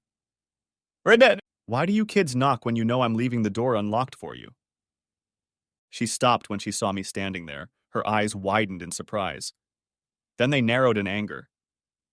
What do you want? She asked, barely polite. I want to talk to you, please, I said. About what? She demanded. I looked silently at our children, who were still standing on the porch, staring at the two of us with wide open eyes that read fear and surprise. She didn't seem to get the hint, so I explained to her. Can we discuss this in private? Fine, she growled. Go inside, you two. So, she began, once they were in the house and the door was closed. What did the great and marvelous Donald want to talk to this poor sinner about? It must be something very important. I want to know why you cheated on me, I replied simply. What? She was surprised. I said I want to know why. I heard you, damn it, she snapped back. But why the hell are you asking me that now? It's been over a year. Hell, it's been almost 18 months. If you really cared about the reason, why didn't you ask then? I was so furious about what you did that I didn't care why you did it, I answered honestly. But now that I have time, I want to know. Why did you destroy our marriage and family? You're going to blame it on me, aren't you? Well, you're the one who decided to have fun with other people, I said in a reasonable tone. I never cheated on you. I didn't even think about it. What I had was too precious to me, and I always thought I could trust the love of my life. If you don't want to tell me, just tell me and I'll leave. I didn't think you'd tell me. Brittany's blue eyes drilled into me, her anger obvious. I just couldn't understand that anger. Her circumstances were the result of her own actions. All she had to do was be a faithful wife, and none of this would have happened. Was that so hard to do? But hell, even if she couldn't do that, at least she could have divorced me before she started having fun. At least if she had done just that, I wouldn't have lost all respect for her. But she couldn't even do that for the man she promised to love and cherish as long as we both lived. For a few moments I watched her face, noting the variety of emotions playing on it as clearly as images on a movie screen. Finally, she seemed to resolve some inner struggle. For a few moments her gaze dropped to the porch as she gathered her thoughts. Finally, she lifted her face again and looked me in the eye. She mewed. For a long time, I felt the desire to be with another woman. Her voice was very, very quiet.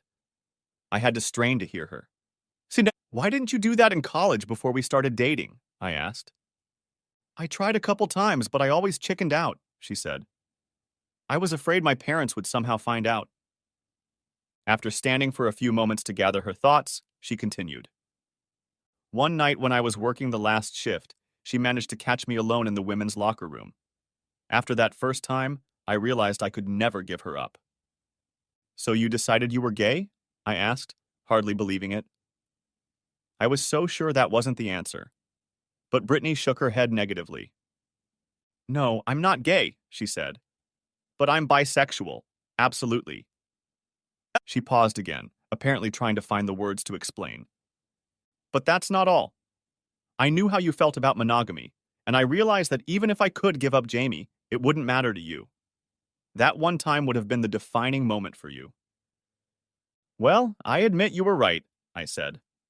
I made that clear in the beginning. Yes, you did, she agreed. So it was so easy to just give up everything we'd built over the last 11 years for a quick fling with another chick, I stated emphatically. I actually felt even worse than before. I don't know what I expected to hear, but certainly not this. I didn't say it was easy, Donnie, she said, and for the first time in years, I saw something other than hatred in her facial expression. Damn it, Brittany, it couldn't have been too hard for you. After all that, I still can't believe what you did, said I. Despite my reassurances to the kids, I could feel my temper flaring up. After a second or two, I corralled him back into the cage, but it wasn't easy. What about Benny the bastard? I asked. Where does that stupid bastard fit in? He's definitely not another woman. No, he's not, Brittany replied with a sigh. He came to the gym and signed up for a spinning class I was leading. We started chatting and he ended up becoming one of my personal training clients. He started talking to me about the time we spent together in college. After a while, he started soliciting what he called a little fun on the side from me, but I always turned him down. She paused in her recollection and turned away from me for a while. I didn't push her. There was some truth in what she was saying, though it was hurtful and unpleasant. If Angela was right, I needed to hear it. All of it. Finally, she turned to face me. I knew if you ever found out what I'd done, I was already totally screwed. Ben, on the other hand, was thrilled with the idea. But first he wanted some one-on-one time with me. That went on for weeks. Everything was great until you ruined it. For once, her voice was not accusatory, but matter of fact. If anything, she was right. It had been more than enough to ruin our marriage. Given that, why not fulfill her other fantasies as well? For a penny a pound, right? I shook my head. I almost wish I hadn't asked, I said. Angela thought that finding out the reasons for your cheating would make me feel better. But instead, I felt even more inferior. I wasn't good enough for you, and you didn't even respect me enough to tell me that to my face. You just decided to go out and get what you wanted, and to hell with me. Brittany shrugged her petite shoulders. It didn't seem that way to me, Dawn, she said. Or at least I didn't think of it in those terms. I don't know if it helps me to hear it or not, but the truth is, I just didn't think about you at all until I did. It was only afterward that I thought about what the consequences might be. I really didn't intend to hurt you or ruin my marriage. Mom says I'm a terribly weak person, and she's probably right. I started to say something angry, but then stopped myself. There was no point. I'd already pretty much said everything anyway. But strangely enough, I was beginning to realize that Angela was right. Now that the initial pain was gone, I actually felt a little better. I realized that it wasn't me that had pushed her away. It was her own desires that had led her astray. Her mother was right. She was terribly weak. Abandoning 11 years of marriage, a good home and family for a silly affair was the stupidest thing I'd ever heard. But it wasn't my fault. Did you ever love me, Brittany? I asked quietly. Of course I did, she replied. I guess a part of me still does. After all, besides the effect it had on our children, I also regret hurting you. That must mean there's still love left in him. Have you ever been faithful to me? I asked. Yes, I was completely faithful to you. Until the night Jamie and I made love, she replied. I'm afraid that for the rest of the year I was a whore. She lowered her head again and took a deep breath. My therapist helped me realize that I was wrong to act the way I did, she said, without raising her eyes. Then her voice became harsh with anger again. But you didn't have to ruin everything. She pointed an accusing finger at my chest. You seriously messed up my relationship with my parents. You ruined my reputation so badly that I can't find a job in my major anymore. Even moving to another state won't help. And you've also ruined my poor little Jamie's life. She doesn't talk to me anymore, but I heard from others that she was plastered with me when you released that video. How could you do that to me? Hey, I told you beforehand that I would do this if I didn't get my way in the divorce. You could have avoided all of this, but you decided to go along with your stupid pride. You thought I was a liar, just like you. But I'm not. I do what I say. Of all people, you of all people should know that, Brittany. Don't even try to dump your problems on me, I said indignantly. She shook her head angrily. No, you snapped. You needed revenge because your stupid male ego was hurt. You got cocky because I needed more than you were willing to let me have. No, Brittany, I said, my voice dead quiet. If that was the case, you should have come to me and told me everything to my face like an adult and divorced me. I would have been terribly angry. I probably would have hated you. But I'd still respect you. I shook my head dismissively in the direction of my ex-wife. But instead, you decided to go full bore and become a worthless whore. You're not even worth as much as the average streetwalker, At least they're honest about what they are, and they get paid for it. The thought of someone like you having parental influence over two young, impressionable children horrifies me. But the courts have already spoken on this, and I can't stop it. I can only pray that your mental illness ends with you. I looked at her contemptuously. Tears rolled down her cheeks as she looked at me. Damn it. I knew this was a bad idea. There was too much anger and hate in her for us to have a civilized conversation. Not that I said anything I didn't believe in, but I really wasn't going to get into a discussion with her today. Well, at least I had the answers I was looking for. I decided to walk away and leave Brittany to wallow in her misery. I turned to leave, but to my surprise, Brittany stopped me. Wait, I have questions too, she said. What kind? Incredulously, I asked. Why did you so readily give up on me? Why didn't you fight for me? That's a ridiculous question, snarled I. Don't you remember any of the conversations we had while we were dating? Talking about infidelity and how it was destroying families. I told you then that cheating was the only thing I could think of that was a breakup without question. I will never accept that. You knew that before we were even engaged, let alone married. Once you got into it with someone else, there was nothing left to fight for. She shuddered slightly, and a quiet sob escaped her lips. But she wiped her eyes stoically and calmed down enough to ask the next question. How did you know? She asked. We were so careful, and you never break your usual patterns. I snorted an unapologetic chuckle. Believe it or not, it was a complete accident, I said, and proceeded to tell her the whole story of that horrible morning. As I told it, her eyes grew wider and wider. When I finally finished, she sank down into one of the cheap metal chairs she had on her porch. This story is so implausible that it almost cannot be true, she said. Google Earth, after all. I had a view from God, I said bitterly, but with a certain amount of grim humor. Honesty makes me admit that if it had happened to anyone else, it would have been funny. Life is like that sometimes. Did you need to ask anything else? I finally asked. No, she answered very quietly. She looked at me for a long time. When she spoke again, she really surprised me because she said something that I honestly didn't expect to hear from her in any way. Dawn, I'm really sorry. I'm very, very sorry that I'm so selfish, she said. I know I have no right to be mad at you. My therapist says I'm really only mad at myself. It just manifests as anger at you. For that matter, I told the kids that our divorce was my fault, not yours. Of course, I didn't specify exactly what it was, but I told them that. Thanks for saying that, Brittany, I said. It will calm me down a little, at least for the kids' sake. And then I turned and walked away. That was the last time we talked to each other face to face for a long time. Next chapter. Another year went by, and my personal life, I would say lack of personal life, remained about the same. I still occasionally dated a willing woman, but relationships were out of the question, and I rarely, if ever, expected one. I had heard the phrase, time heals all wounds, many times in my life, and I guess there was some truth to it. Time seemed to be taking its time, but I noticed that I was slowly letting go of my bitterness. I enjoyed the time with the kids.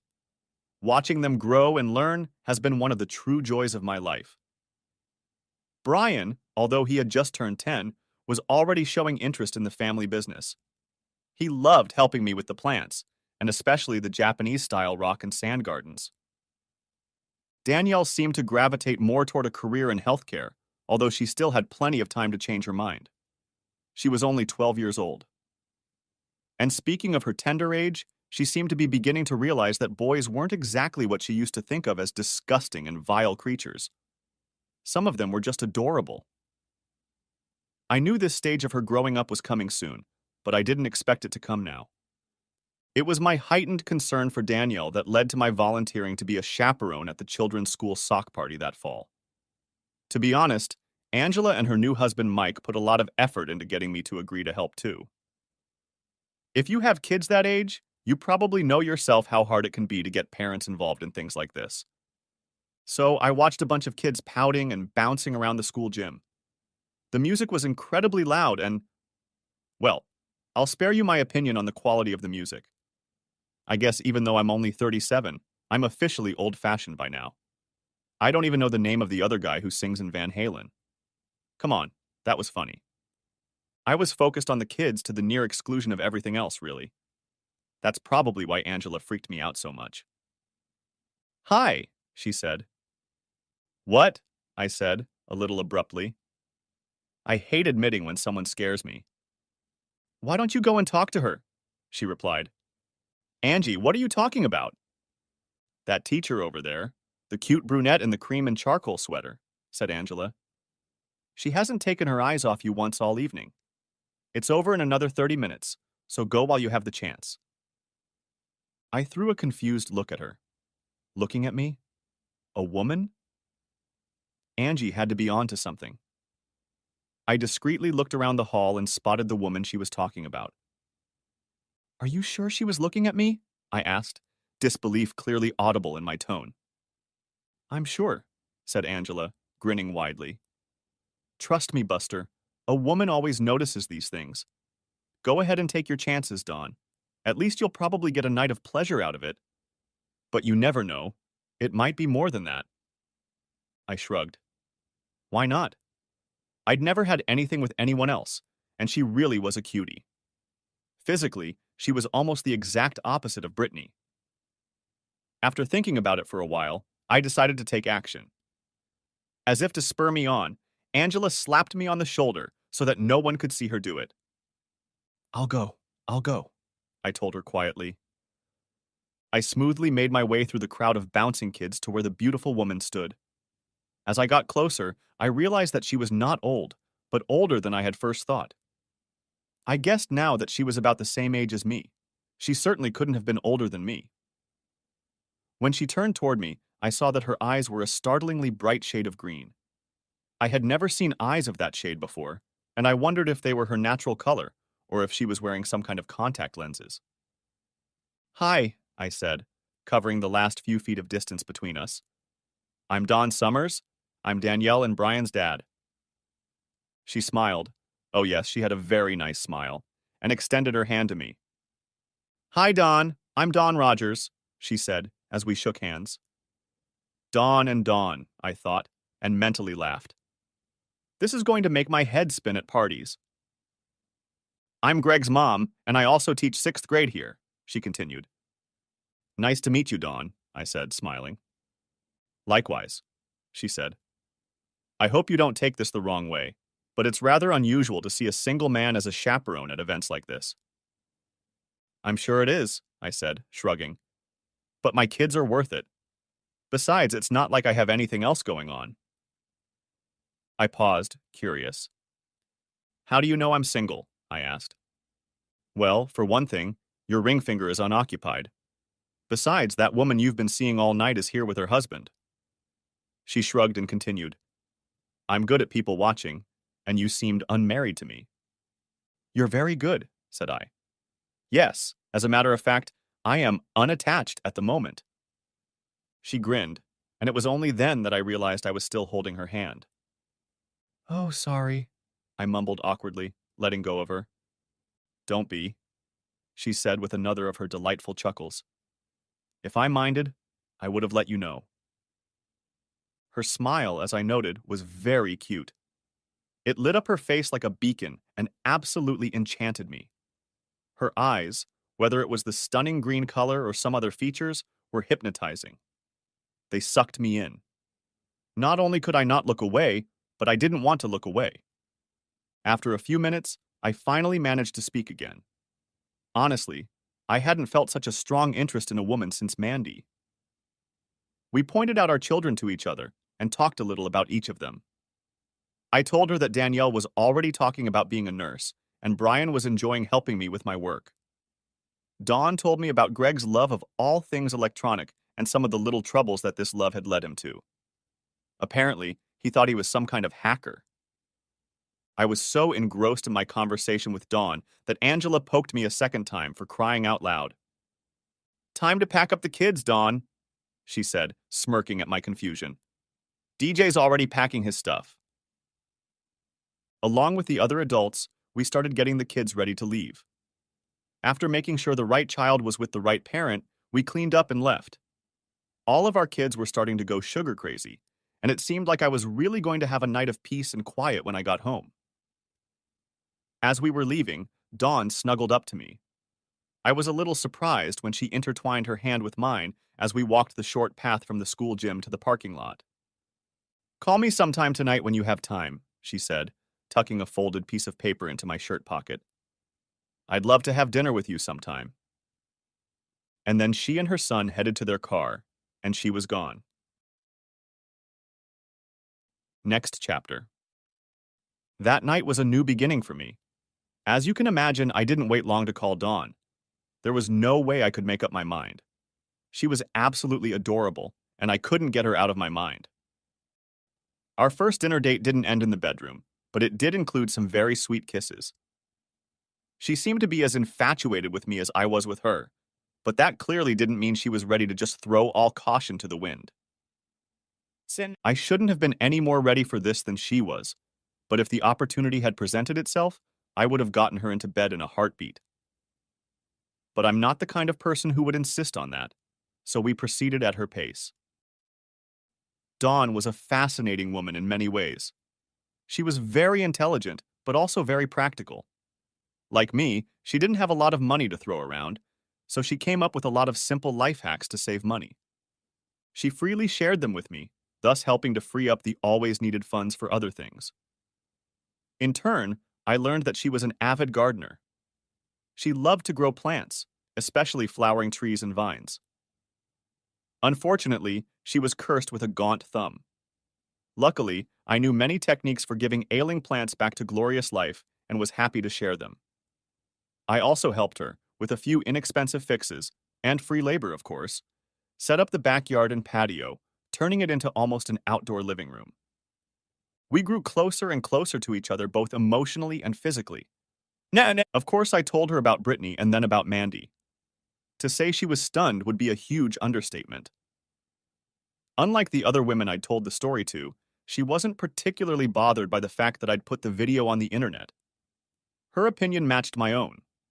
Actions have consequences, and she actually got off pretty lightly, all things considered. Dawn got along well with my kids, and I have to admit that her son Greg was a good kid. The kids seemed to get along well with each other too. Greg was only a couple months younger than Danielle, and they were in the same grade. Yes, things were going very well with Dawn and me. So well, in fact, that when our relationship reached the 8-month mark, I considered marriage again. Thoughts of the disaster with Mandy wouldn't let me go for a second. I wasn't going to let the past ruin my future. Of course, I knew there was a chance she would say no, and I was prepared for that, but I didn't think she would. Nevertheless, I talked to my kids about it. Danielle was thrilled about it. Brian wasn't thrilled about it, but agreed that it would be okay. Privately, I think he was still harboring thoughts of me getting back together with Britt. I finally bought another engagement ring. The one I bought for Mandy had to be sold. Now, all I had to do was decide how to propose to her. After some thought and consulting with my mom, I decided to do it on my 40th birthday, which is in just 2 weeks. It won't be a grand party, but my closest friends, my parents, and Dawn and Greg will be there. Yes, I thought, that would be perfect. The only real problems during the 2 weeks of waiting were getting the kids to keep the secret from Dawn and Greg, getting a secret invitation to Dawn's parents and her brother, he was her only brother, and not accidentally doing something that would give me away. Finally, the evening of my birthday arrived. My birthday was actually the day before, but for obvious reasons I was looking forward to Friday night. My parents rented a party room at Misha's, a local restaurant specializing in ethnic Russian cuisine. I had a weakness for pierogi. It was a nice place, but not broke. Plus, it was kid-friendly, which was a big plus. The dinner was excellent, and I enjoyed it immensely. We had a lot of fun eating and dancing. Finally, it was time for the gifts.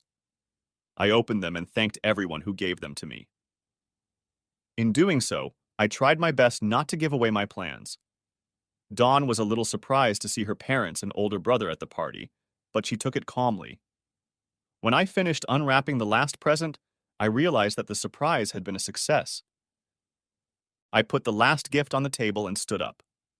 I put my arms around Dawn and pulled her gently against me. She leaned her head against me and I smiled at everyone. "Thank you all for coming tonight," I said, glowing. "You all made this party the best celebration of my 40th birthday ever." My joke was politely laughed at, and I heard one of the kids complain that he didn't get it. The laughter this caused was the perfect cover for Angela, who crept up behind me, discreetly transferred the ring box to my free hand, and just as discreetly slipped away. "There's just one last thing to do before we all take off. I got a lot of presents today, but I'm hoping to get another one," I said. "I hope Dawn gets me the best gift ever."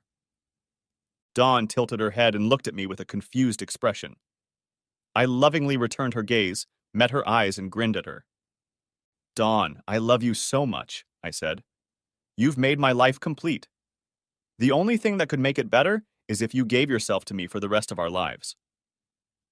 And I got down on one knee and presented her with the open ring box without breaking eye contact. "Dawn, darling, will you marry me?" There was dead silence in the dining room as everyone, including the children, finally realized what was happening. I looked greedily into the eyes of my beloved, expecting to hear her joyful cries of, "Yes, yes." I waited, and waited some more. "Dawn," said I at last. "Sweetheart, please say something." She mumbled, turning away from me and wildly searching the faces in the room with her eyes. "Dawn, this really isn't a good time to talk. Maybe we should—" Dawn stammered half a word and backed away from me. I sighed and got to my feet. With a slowly breaking heart, I watched as Dawn rushed over to Greg, took his hand, and hurried out of the restaurant without even stopping to put on her coat. A few seconds after her hasty departure, I turned around and saw almost everyone staring at me in shock. "Well," I said. "Anyway, thank you all for coming out and making this such a great evening. Have a great evening, everyone." I gave a wide, fake smile and gathered my things. As I put on my coat, I stared at the ring box that lay on the table. I was sorely tempted to just throw it away like last time, but I didn't. I might as well try to get my money back. I slipped the damn thing into my coat pocket and gestured to the kids. "Dawn, honey," Mom said, taking my hand lightly. "Do you want us to pick up the kids tonight?" I shrugged, not really caring about it. "Do you guys want to spend the night with Nana and Pappy?" "Yeah, that would be great," exclaimed Brian. "Daddy," Daniel started, "I'm so sorry." "Thanks, Danny. But you don't have to say anything," I said, firmly cutting off anything she might have said. I wasn't ready to hear something like that yet, and thankfully she understood that. "Just remember that I love you, Daddy," she said quietly. She hugged me tightly, her little arms squeezing me as hard as they could. Then she turned around, gathered her things, and followed her Nana to their car. My dad lingered for a moment. "Well, third strike, eh, Dad?" said I. "Yeah, third strike, son," he replied, not paying attention. "Fortunately, life doesn't just give you one punch. There will be others." "Well, if nothing else, at least I've proven I can still pick the good ones," said I with a bittersweet smile. Dad shrugged and sighed. "Well, son, life shits on all of us at some point," he said. "And you're not alone in that, as much as I hate to say it. All you can do is try to brush it off and get on with your life. Go on and deal with the stress as you see fit. My mom and I will take care of the kids. And if you need to talk, know that we're always here for you." I grabbed my things and left while Angela and Mike settled the bill. I could see that Angie wanted to talk to me, but thankfully Mike stopped her. I know she just wanted to be my friend, but at this point, the last thing I wanted was a friend. The drive home was very short. As soon as I entered the house, I locked the door with two locks, threw my things on the couch, and proceeded to eat a serious meal. It didn't last as long as I would have liked. I don't keep anything strong in the house, and my beer supply was not keeping up with the strain. I thought about going to the liquor store on the next street over, but quickly dismissed the idea. Getting drunk would be nice, But I didn't need a hangover tomorrow. Instead, I sat in a chair and started watching 80s sitcoms on Netflix. After a few hours, I felt drowsy. The next morning, I woke up with a desperate urge to pee, and my back was stiff from sleeping in the chair. I'll have to remember not to do that from now on, I thought to myself, as I did my morning chores and then showered. Once dried off, I put on clean clothes and went in search of breakfast. An aspirin. Apparently, I'd had enough beer to deal with the hangover, damn it. While I fried eggs, I tried my best not to think about Dawn. She was hurting much worse than my head. What was wrong? I was so sure she felt the same way I did. Of course, my traitorous mind remembered that I had felt the same way when I proposed to Mandy. Foolish mind. That's when I decided I was done with the concept of marriage. From now on, friends with benefits was the way of the future. I finished breakfast and cleaned myself up. I then spent some time in the basement working out on the exercise machine. Pure exercise was just what I needed to relieve my stress and anger. Afterward, another shower was needed, which I did. As I was wiping myself dry, I remembered that I hadn't turned on my cell phone after last night. I turned it on, and sure enough, it turned out that the voicemail box was full. There were also a bunch of messages in there. I looked through the messages first and found that they were all from friends, and all were expressing sympathy and offering to talk. The voice messages were about the same except for one, from Dawn. It only lasted a couple seconds and said, "I'm sorry, love. Please believe me, I have my reasons. I hope someday you will understand and forgive me. Goodbye." I didn't respond to a single text or call. I spent the rest of the day watching TV until my parents brought the kids home in the evening. That, in fact, is the whole story of my life. In many of the stories I read, the husband who was cheated on ends up getting rich, marries a supermodel who is 15 years younger than him, and desperately wants to bear him children, lives in a mansion, and eats steak for dinner. I love reading stories like this, like everyone else, but I'm afraid my life wasn't like that. It's been 10 years since my divorce from Brittany. Danielle is in college, studying nursing. I was a little surprised she made it through all those years, but was glad. Brian just graduated high school and will be going to college in the fall. He plans to become a businessman. Will he want to join the family business? Only time will tell. I'm 45 now, and I'm still single. Every once in a while, I meet someone for some bedroom fun, but I don't have anyone in my life that I would call special. A year ago, Mandy came back into my life, at least in a way. She just wanted to have a good time, only this time she made that clear from the start. We partied together regularly for about 2 months, and then she left without any hard feelings. She asked me why I never got married, and I told her the truth. It's no longer worth the risk. I would love to have a wife. I would love to wake up every morning with the same face and know that she is mine, to know that she will be there for the rest of my life. But some stories don't have happy endings, and, so far, it looks like mine will be one of those. Dawn's parents told me that she moved in about a year after I had my marriage proposal disaster. Before you ask, no, I didn't seek out that information. They came to me on their own, hoping I could convince her to come back. I thought it was crazy, since the thought that she might be with me was probably the reason she left. I don't know that for sure. Dawn never bothered to tell me her reasons, and I'm just not interested in asking. Screw her. Brittany, on the other hand, eventually got married. She, and my son Brian, tried for several years to somehow reconcile us with her, but it just wasn't meant to be. I don't believe in people changing who they are. Britt was a cheating whore, and no amount of regret, grief, and psychotherapy could change that. Eventually, they gave up, and she married the owner of the diner where she worked. The kids say they are happy. Good for them. I hope for his sake he got that bitch to sign a prenup. She's still a very, very attractive woman. My father died a few months ago, leaving the business to me. Unfortunately, I don't think my mother will be here for long. She's grieving too much. The agony of losing my father can be felt in her every look, every word, and every movement of her body. I've always wanted for myself the kind of loving, committed marriage they made, but maybe that's not possible in our modern world. I don't know. I'm a landscaper, and I'll leave the philosophy to the experts. Before leaving me for the second time, Mandy asked me an interesting question. Do you have any regrets? She asked. Well, yes, of course I do. I regret marrying a cheating whore. I regret wasting my time with Mandy, the first time, and Dawn, thinking they were potential girlfriends. I regret not being able to meet anyone with the same values and desires as me. But then I realized what Mandy was really asking. She actually wanted to know if I regretted making Britt a famous amateur star. She wanted to know if I regretted divorcing her as fast as I could and hating that bitch for years. The honest answer is no. I regret that releasing the video was necessary, but I don't regret doing it, and I never will. She got what she deserved. If I had to do it all over again, I would have done the same thing. Maybe I saved her new man some trouble. If so, at least something good came out of it. As for me, I'll keep working.